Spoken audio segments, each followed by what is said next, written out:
Hello, I am Buttons and I have a story time for you.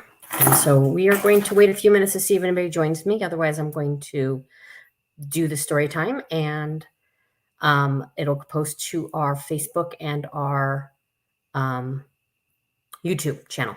So, which is super exciting. So, I hope everybody's doing well this evening or whenever you are watching this and that you are having a good day. So,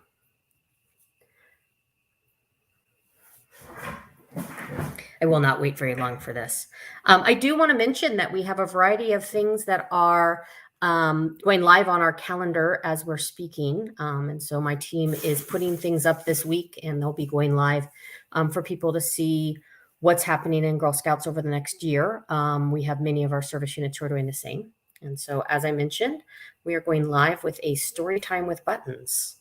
So, and hello. I feel a little bit out of practice. It has been a long time since I went live on this. So, but as I said in the information that our marketing department put out, everybody needs a rock by Byrd Baylor with pictures by Peter Parnell is what I'm going to be reading. And so it's a fun one. This weekend, we're having a super skyline up here that we're going to be doing some fall color activities and a hike.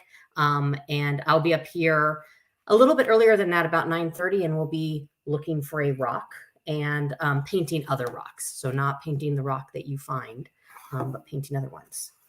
And so, all right, I'm going to get started. So Everybody Needs a Rock by Byrd Baylor.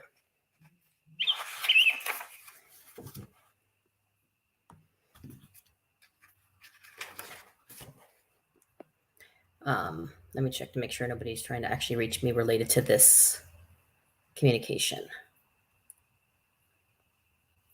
All right. So Everybody Needs a Rock by Byrd Baylor with pictures by Peter Parnell.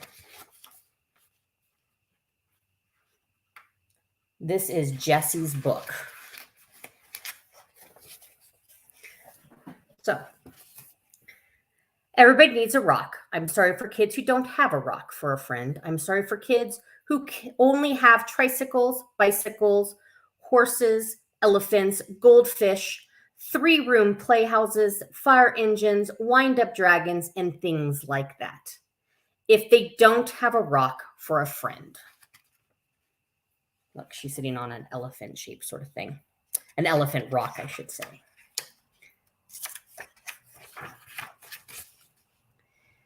That's why I'm giving them my own 10 rules for finding a rock. Not just any rock, I mean. A special rock that you find yourself and keep as long as you can, maybe forever.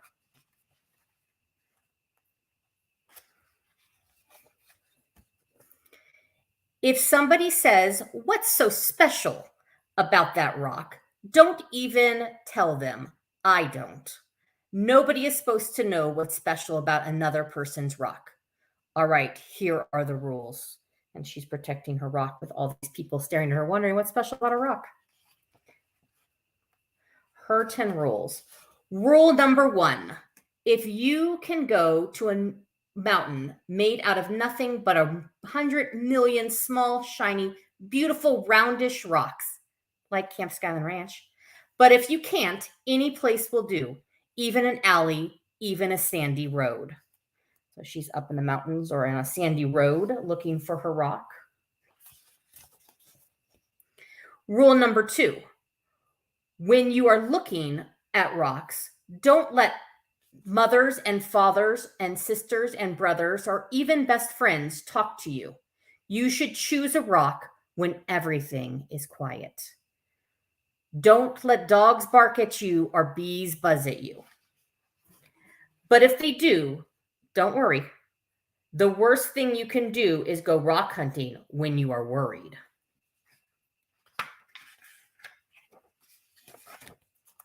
Rule number 3. Bend over more. Even more, you may have to sit on the ground with your head almost touching the earth. You have to look a rock right in the eye.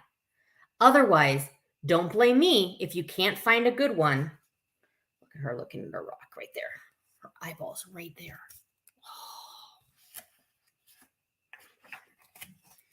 Rule number 4, don't get a rock that is too big. You'll always be sorry. It won't fit in your hand right, and it won't fit in your pocket. A rock as big as an apple is too big. A rock as big as a horse is much, much too big. Look at her huge rock she found and this little tiny one here. It kind of looks like a horse. Rule number 5, don't choose a rock that is too small. It'll only be easy to lose, or a mouse might eat it, thinking it's a seed. Believe me, that happened to a boy in the state of Arizona. There's a rabbit here, and they've got a little rock. Well, technically, I guess it's a mouse. I should read the story. Rule number 4, the size must be perfect. It has to feel easy in your hand when you close your fingers over it. It has to feel jumpy in your pocket when you run. Has anyone ever experienced that, of like having the rock kind of jump along? Some people touch a rock 1,000 times a day. There aren't many things that feel as good as a rock if the rock is perfect. Rule number 7. So remember, there's 10 of these. Look for the perfect color that could be a sort of pinkish gray with bits of silvery shine in it.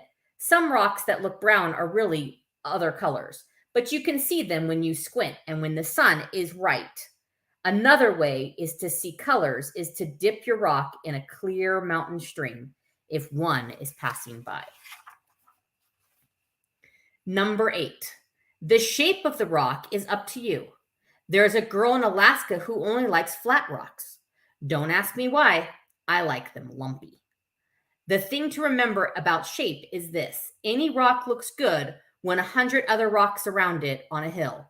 But if your rock is going to be special, it should look good by itself in the bathtub.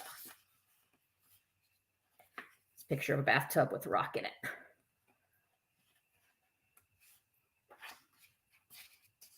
Rule number 9, always sniff a rock. Rocks have their own smells. Some kids can tell by sniffing whether a rock came from the middle of the earth or from an ocean or from a mountain where wind and sun touched it every day for 1,000,000 years. You'll find out that grown-ups can't tell these things. Too bad for them. They just can't smell as well as kids.